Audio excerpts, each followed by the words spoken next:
Welcome to this episode of End of Life Conversations. I'm Reverend Wakil David Matthews. And I'm the Reverend Mother Ana Luisa Armendariz. In this podcast, we share people's experiences with death and dying, grief and loss, and the end of life. Every episode, we are so honored and blessed to share stories with amazing, compassionate, and wise guests. So let's get started.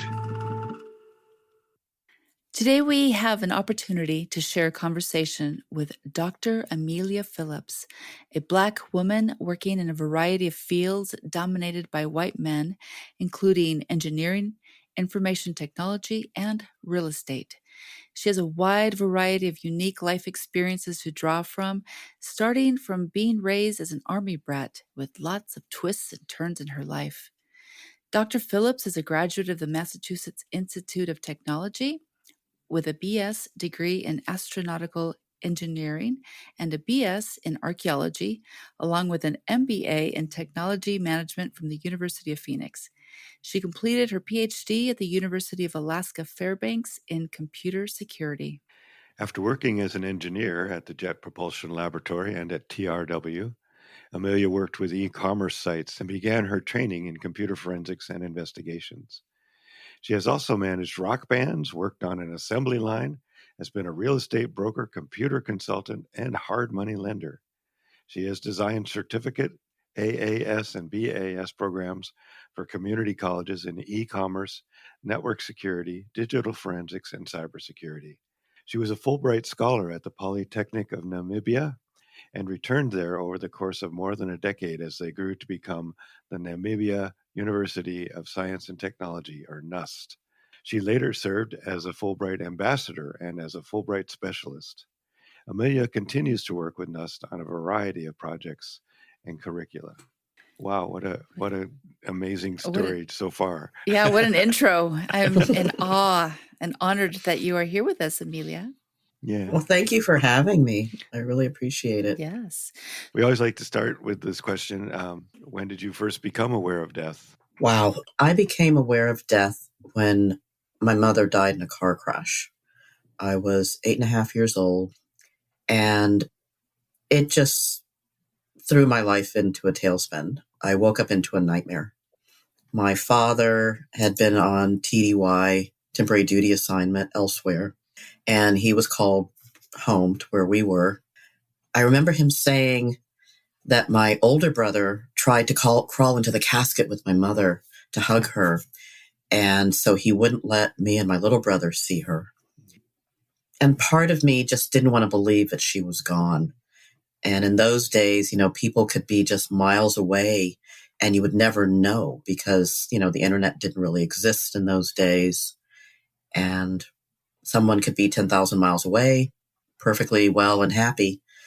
However, a couple of years later, when my brothers were put into foster care and I was left alone with my father's second wife, I knew she had to be dead, that there was no way she would let something like this happen. So that was when it really dawned on me that death was real and permanent. Wow. Thank you for sharing that story. So with that as a formative story in your life, how did that impact the rest of your life? Wow. Wow. That started things. And having been, as mentioned earlier, being raised as an Army brat, that because you move a lot when your parents are in the military. My father was in the military. And so you're used to moving all the time. And my family life became even more fractured because my mother had died. Then my father, remarried, had signed my brothers over as wards of the state. And then we got transferred from North Carolina to Colorado, where he did. And then his second wife left him because she wasn't used to the military life. My father woke me up in the middle of the night when I was 13. And his nose had been bleeding since midnight. It was 3 a.m. And he was afraid he was going to die. So he taught me how to open and close probate when I was 13. He told me what I had to be responsible for, what the military would handle, things like that. What I really learned was that, life is fragile. Nothing's guaranteed. And so I sat down. I'm like, okay, I want off this planet because this planet doesn't make any sense to me whatsoever. And that's when I laid out what I was going to do. And, it's like, I've got to build a starship. How do you build a starship? And so it just, you need money. Let's see, if I sell a book, then I have to invest in real estate. So this is when I'm like 12 and 13 years old, and I was going to run for president. So I had all these plans. So that's how it affected my life, was that I'm just like, you can't depend on anything out there. Mm-hmm. And that death comes to everybody and you never know when it's coming. Mm-hmm.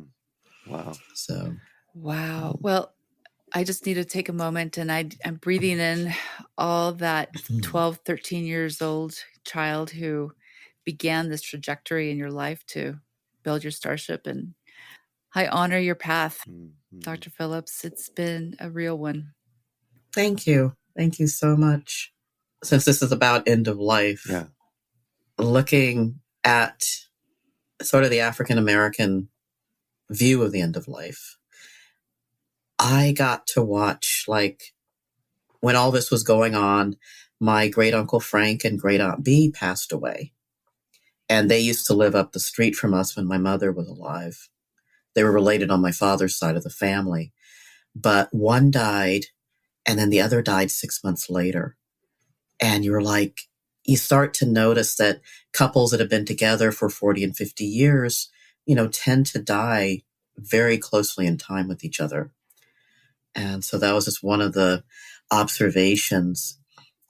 I had done a little bit of research before this talk. I hadn't realized that during the Civil War, the Black soldiers were the ones who had to go and get the bodies, and they helped the doctors. And because the families in the North wanted to see, the bodies of their loved ones, the Black soldiers learned how to do embalming. And so by the early 1900s, you had all these what were called Black funeral parlors, because that was the natural progression of it for them to have a job. And because the white funeral homes were not going to bury Blacks in those days anyway, this was very, very common. And I know growing up in Winston-Salem, there were just tons of Black funeral homes. Clark Brown and Sons embalmed my grandfather, my father, my mother, that was just part of it. And it was fascinating when, I just found it amusing, when my father passed away. He passed away in Fayetteville, North Carolina. And I found a Black woman and her daughter who owned a funeral home. And my father wanted to be buried in the family plot in Winston-Salem. And so we were accompanied by a military procession because it was peacetime. So you had a van full of soldiers to do the 21-gun salute. And so when we got into Winston-Salem, we met up with another Black funeral home. And it just so happened that they all knew my aunts and uncles because they had gone to high school together, because it was just all part of the Black community. Mm-hmm. Yeah. And you're talking, decades later. So it's just one of those things you're just like, wow, this really happens. And then, like, my auntie just passed at 98 back in September. And my cousin and his wife are like, well, we need to know exactly how many people are coming. And I'm like, okay, I check with this cousin and this cousin. And I get there and I'm expecting, I know where the church is, so I'm just going to drive to the church. Wrong. You got limousines. So like, okay. You get taken by limousine to the church. You've got a police escort, the whole 9 yards. That's cool. Yeah. It's just, you get to the church. So it's a formal, the family is let in. You have a family viewing for an hour, and then the other guests are allowed in. And then the whole thing happens. Her sorority had to ring her out and all of this. And then, the whole ceremony happens. And then again, the guests are let out. The family does a final viewing, and then we're let out. All the flowers and everything have to be loaded into the hearse along with the coffin. And then we go to the gravesite. So then you have another thing at the gravesite. So it's very, very much part of the African American tradition. And when you look at some of the references that I gave you all that people can look at, it's also part of protest, which I'm sure people have seen in some of the movies and things about some of the injustices, is that they use funerals as a way to protest. Right. And a lot of politics, come out of the African American churches. When you just look at Reverend Dr. Martin Luther King. So there's all this stuff that's very much intertwined with not just the burial, but with the religion, way of life, stuff like that. So it's just really interesting to look at. Yeah, and that kind of deep sense of formality and ritual that's a part of it really seems like that's part of what you're talking about, I think. Yes. It's so important to the entire process to be steeped in that ritual and what people know and people expect. And you do, you follow that process. Yeah. Right. So it's one thing I forgot to mention, like my father had always said he wanted to be buried in the family burial plot, which my grandfather had purchased back in 1940 when my one of my aunties passed away from tuberculosis. So I had to actually go before the family council and go, can I use one of the final plots, one of the final spaces? Because he only bought 6 plots inside of the family plot, 6 spaces. And I had to ask for permission. And everybody agreed. But it's not like I could just say, I'm burying my father there. Yeah. The whole family had to agree to it. Yeah. Wow. So it's one of those things you learn that, that whole formality. And, they had to decide even for my auntie, where was she going to be buried? Is she being buried with her first husband, with her second husband, with her son? It's all these things that come into play. Yeah. Yeah, the protocols, and it's still family, right? You're still trying to make sure that everybody's going to get along. Yeah. Right, right. I think that's the other thing I really hear there too, is that emphasis. The emphasis on family, the extended family, and not only everybody is listened to, everybody's important, and the extended family is invited to participate, encouraged to participate. Definitely.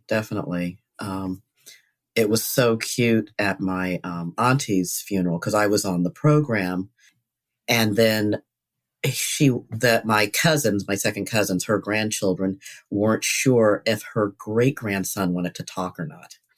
And at the last minute, he decided, yes, I want to say something at great grandma's funeral. And so they're like, Amelia, can he go up with you? And I'm like, of course. So, this little 10-year-old gets up there to say goodbye to his great grandma. So it's just one of those things of everybody gets to participate. Well, participate and continue memory making, because that child going up with you will have cast a memory into the whole community. And even years later, it's like, do you remember, great grandma's funeral and what so-and-so said? And I think that that's actually another part of this ritual that we always tend to just get, that it's happening, that it's going to imbue another layer for us to hold on to, right? It's another ritual. Right. And the other day when Joaquin, David, and I met for sort of coffee, I brought the program for my auntie, and he got to see all the pictures they had found. You're looking, she was 98 years old. So you're talking, 70 years of pictures and longer than that, that they had put together into the program. It was just amazing. Yeah, it was 2 full large pages of small pictures. That's awesome. It was really was quite remarkable. Yeah. So what is your current work that you're doing these days? If it relates to end of life or just in general? I'm still teaching. I still teach graduate school. I am a student in a meditation school that, we teach the tessellated pavement, that you're going to have more of a division between good and evil, and just really working on the subtle bodies and being aware of, what's going on in the world. Yeah. You look at some of these things and you're going, okay, the only reason certain people are still breathing is because there is some evil being keeping them alive. It's just like, yeah, that person should not be breathing anymore. However, but you really have to look at yourself and influence the people around you and still be kind to folks. Yeah. And be good to yourself and really work on what you're doing. One of the things that you would, of end of life for myself, is that I want to make sure that I've done what I was put on this world to do. Yeah. Because if you've already seen, I was given a lot of abilities and talents. And it's like, okay, what am I supposed to be doing right now? Have I done the very best? What do I want to do? What can help people? Mm-hmm. How do I inspire people? And I think in anything that I do, whether I'm teaching or just out there, I inspire people to do things. Yes, you do. It's like, thank you. I just always say the impossible just takes a little longer. Yeah. That was certainly my experience with working with you, and has been my experience with our relationship, knowing each other, and just noticing just all the different things that you do. You always impress the heck out of me, but that sense that we just have to do our best and keep doing our best and doing what we are here to do. So, and a great example. You live that example beautifully. Thank you. Thank you. Yes. So, okay. So your current work is teaching. Yes. And you're a Black woman who is teaching in very probably white-centered spaces. Would that be true? Is that true? Yeah. It's changing. Okay. It's changing. I like what happened at one college I was at. When I first started the applied bachelor's program, the program was dominated by actually Eastern European men, students. And over the years, it's slowly changed. We've gotten more women into the program. It was during that period of time that the Women in Cybersecurity was started. I remember traveling with, what did we have? 7 women, young women, and a woman my age who are all students, to Nashville to go to the conference to get more of them in there. And I always enjoy when I go to Namibia, because Namibia is 90% Black. And so the teams, a lot of times, are half women, half men. So it's interesting to watch, versus looking at the European teams, it's still dominated by men. When you look at the international competition. So it's one of those things where you still want to get more people of color, more women into the fields, and let them know that they can be successful in it. Beautiful. So what are your biggest challenges in this field? So the biggest challenges we talk about are around death and dying. And so Dr. Phillips is not working in death and dying. How could we shift it? Right? Well, maybe as you said earlier, you didn't expect to be here this long, right? Right. And so as you're in the third half of life, if you will, what are your challenges, or what's challenging to you as far as making sure you do get the things done that you want to be done?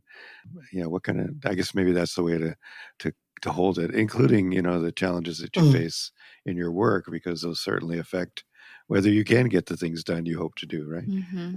That's a very good question. I start to worry about, I've been one of those people, because even a friend looked at me like I was weird. As soon as my father died, I made out my will. So I was 28 years old when I buried my father. And I update my will every time I go overseas, and people are like, "You do what?" I'm like, yeah, my will is sitting right there on top of my laptop that I leave at home. It's always there, always done. And, I'm like, well, I don't want my second cousins, stuck with me if I get Alzheimer's or something. So it's one of those, okay, what do I do with the living trust and, the medical end of life, things of that nature. It's making sure that I'm not going to burden them, because I watched what happened with my auntie, and, her son loved her and he sat with her the night that she died. They called him and said, she won't wake up. And he sat with her, all day Tuesday, and she died at 4:00 Wednesday morning. And he stayed with her the whole time. And, I'm sure my second cousins love me, but not that way, and I don't want to put them through something like that. So it's more looking at, do I want to be able to say, okay, I've had enough, go ahead and, let's do a euthanasia or something of that nature. Or, it might be where I die unexpectedly, because as I've seen through my life, you never know. So my mentor, it's been 20 plus years ago, hung himself. That was unexpected. I have no intention of doing that, but you just never know. An ex-boyfriend died at the age of 46 of cirrhosis of the liver. There are just all these things that come into play. And as I'm entering, as you said, that last, third of life, so I've gone through all of this and I've got, maybe another good 20 or 30 years left. Am I going to travel? Am I going to just go around giving talks? What am I going to do to help people? I definitely plan to write the story of my childhood, just to show people, yeah, you can overcome anything, and to leave that as a gift, and just some of my adventures, because when I tell people the story of some of the things I've done, they're like, you're crazy. Yes, I am. Yay. Yes. I've lived my life as an adventure because I knew it was short, Right. And so I'd like to leave that for people. That's great. Yeah, it sounds like the challenges are around what we've talked about already. Just these are the things that I would like to contribute to the world, and so how do I ensure that I can do that, continue to do that, and the relationships that are left, and how do I make sure people know my wishes, and how do I have as little impact as possible on those that have to deal with my body when I'm done. All those things that, we talk a lot about on here, about ways to prepare that way. But yeah, great. Those make a lot of sense, as definitely the challenges many of us are facing as well. Yeah. And I think especially because I do have a good reputation, I have to be careful that I'm doing what I want to do and not what other people want me to do. Sure, yeah. It's easy to get distracted. It's like, ooh. Sorry, didn't mean to interrupt you. No, that's okay. I'm like, I really do want you to be my mentor. Okay. Give me your number. So, okay, we talked about these challenges. So how do you feel supported at the end of life? I have good friends, I've had a situation and I just, texted a friend and said, can I come stay with you for a couple of days with you and your partner? He's like, well, let me talk to my partner. And they're like, come on over, and it was just very supportive. I've ended up with some accountability friends of, I need to talk to somebody, because I could just sit here and watch TV all day if I really, really let myself, but I need to go and do this. And just having people to talk to. And also with the meditation school, of making sure that I am meditating and building my subtle bodies and staying in connection with what is above. And, getting ready for the next transition. You never know what you're coming. I do believe in reincarnation. So it's like, you never know what you're coming back as. I was lucky to be born into the family I was born into. I got lucky this go around. Other people did not. So it's also just reminding myself of that and staying very much in touch with the spiritual connections. So that's very, very important. Yeah. I love how you have accountability friends too, because there have been times when I feel like I do have an idea that this is a very finite time of living on Mhm. Earth. And I do like sometimes just sit around and stare into space because I just get overwhelmed, right? But accountability, Yeah. like I feel like a lot of this world we need. Some people are really working hard to just keep their families fed and clothed and housed, and yet their life is just as finite as mine. And Right. how do we support one another when it's just really hard? Because life is more than just working and in the grind. It's about, checking in with those little bodies and just the remembering and the polishing your mirror on a daily basis. I find that that's so essential, but not everybody does it. Right. Right. And it's one of those things that, yeah, you do have to give to people, and you have to remember that you're able to do it. And even some of the poorest people do remember, Mm-hmm. and some of the wealthiest don't For sure. even know. They're completely oblivious to it. Yeah. Yeah. Absolutely. This is also true. Yeah. Is there anything about the end of life that frightens you? I need to, I can be very messy. So I'm afraid of people walking into my place when I'm dead. Oh my God. That might be the best So answer so far. I think I just want to get everything cleaned up and thrown out, and actually, shedding a lot of things, Yeah. because there's stuff that, like, okay, I don't need that. That can go in the shredder. That can go in the shredder. That can go to Goodwill. Go, go, Mm-hmm. go. And just getting down to the very bare minimum of what's needed. I think I learned that when I lived in Namibia for a year and a half. I had shoved everything into storage. And basically, all I had was my 2 suitcases and my laptop. And that's all you really need. And, they bought me a car that I could use while I was there. I sold my car before I left. So you start to realize, all the stuff that you really, really don't need. Mm-hmm. But I have a question though about that, because there Yes, ma'am. is stuff that we have.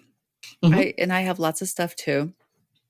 There are also little keepsakes or little mementos that create Mhm. kind of this, like a carapace, over yourself. And I know for myself, my kids are really get upset with me when I start giving my things away, because they're like, "Oh, no, no, no, like I want to remember that, stone or that little trinket that you bought because I remember that moment." Do you think that it's essential that we have little mementos to leave behind? It depends. I read, like when I was reading my auntie's will, the part that they didn't black out. Um, because I didn't need to know the amount of money that all my other, that, Mm-hmm. her son and stuff were getting. And there were certain things that, meant stuff, like to her granddaughters and stuff like that, where it's like, oh yeah, with my things, I don't have anyone to give them to. Mm-hmm. I have certain friends that gave me presents that I'll probably say, return this to so-and-so, or certain pieces of art that I know somebody liked that I would leave to them. Mm-hmm. I mean, the mementos that I have are like my auntie. When I was 24 years old, she didn't realize that my father had burned every picture of my mother when she died. And oh yeah. So I'm 24 years old and I have not seen a picture of my mother since I was 8.5. Wow. She called all my aunts and uncles and found pictures of my mother, Mm-hmm. of me with my mom and me with my brothers and my mother, stuff like that. That was very meaningful. Mm-hmm. Yeah. So those are things that I definitely hold on to. There's a great picture of all my aunts and uncles, and my dad's probably 12 years old. They're all in their Sunday go to meeting clothes. And, there's this great picture. My dad's laying out on the lawn in a suit, and, the older ones are standing around him. It's a great black and white picture. And that's one of the things that I definitely would keep with me. Mm-hmm. So it's little things like that Mm-hmm. that matter.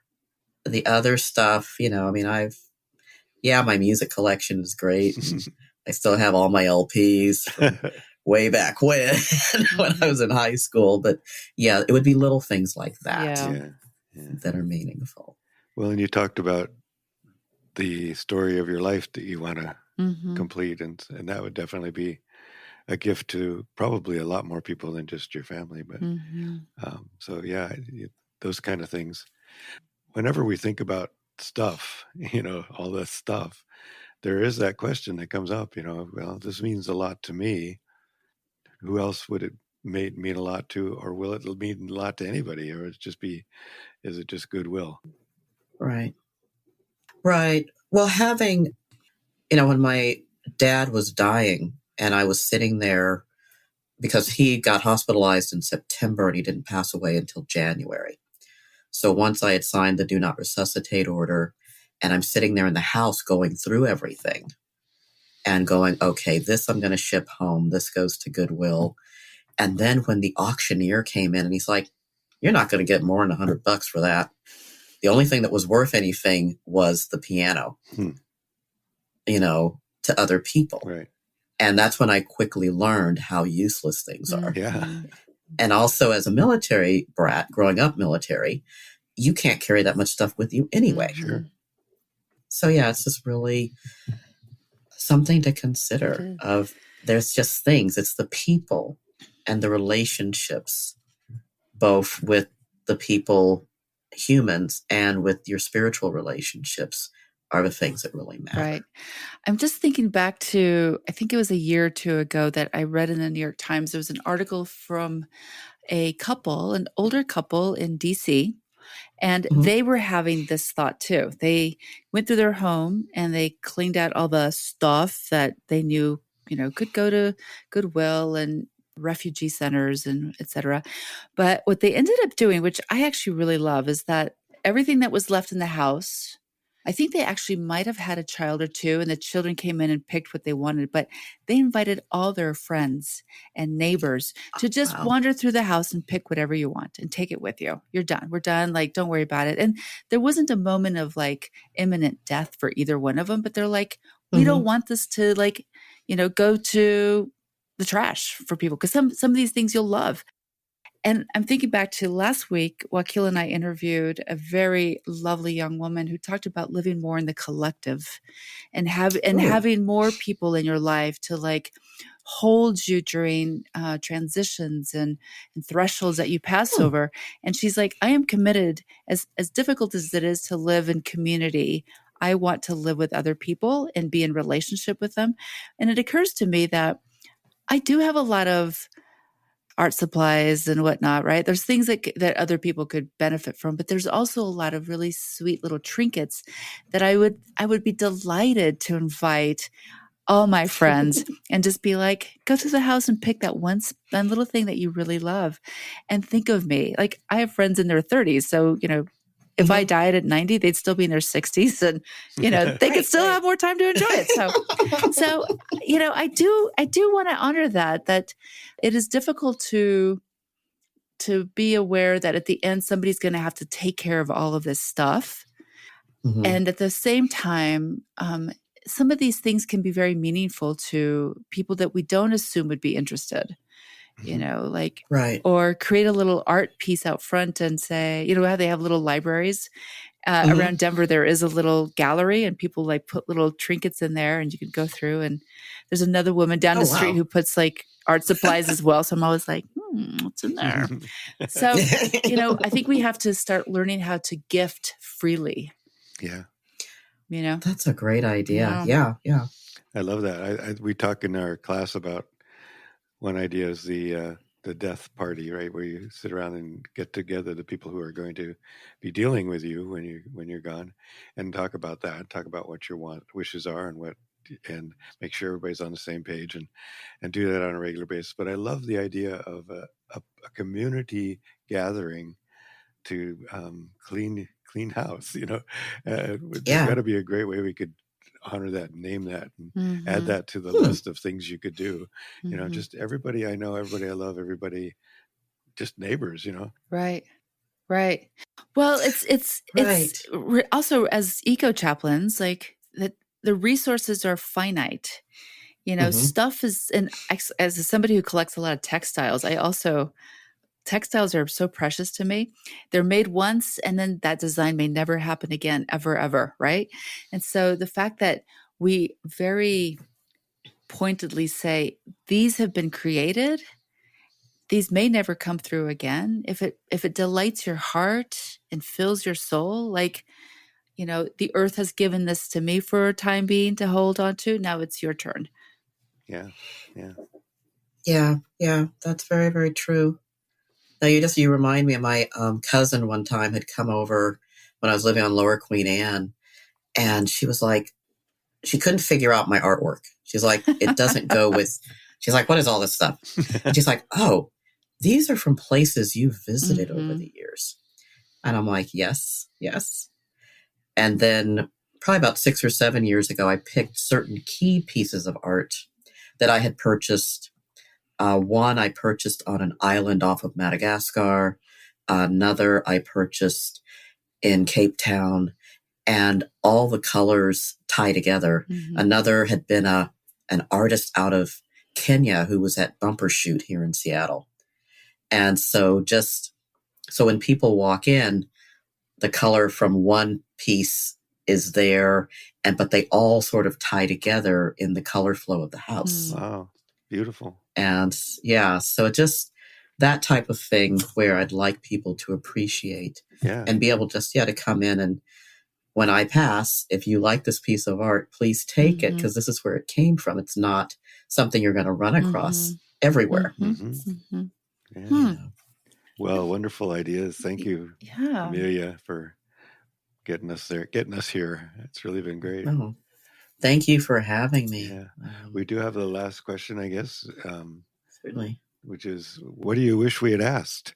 Is there anything else you'd like to share? I think you all have asked everything. People can find me online on Amazon.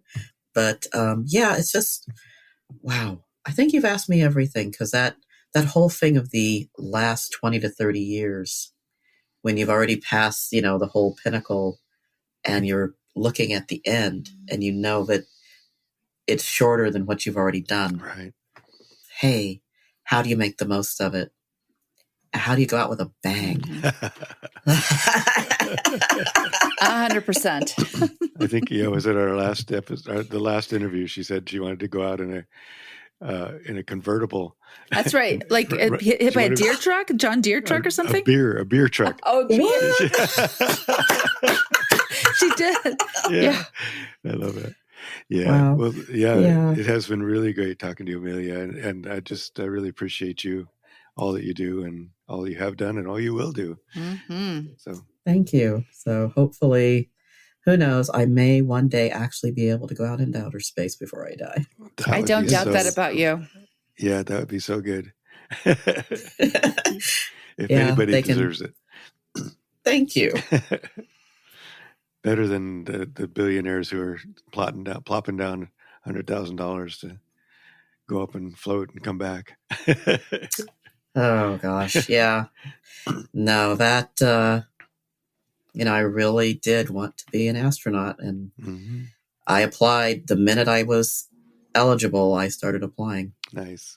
And then life took a left turn, and we shall see what happens. I wonder if not too far in the future, one of the options for disposal of the body will be to shoot it off into space.